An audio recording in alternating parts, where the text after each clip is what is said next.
Hello everybody and welcome. In this video I'm going to show you how to rename your earbuds TOZO Tonal Dots on your iPhone.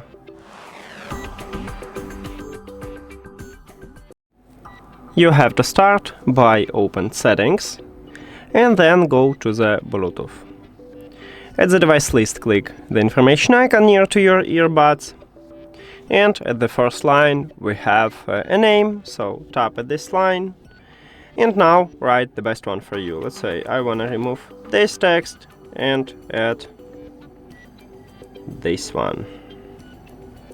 The most important is to click Done at the right bottom to save this new name. If you have iOS 26, you will have check mark. So tap at that button. And if we go back, as you can see, I just changed it. Thank you for watching this video. If you found it helpful, please consider subscribing to the channel and leave the like on the video. See you later!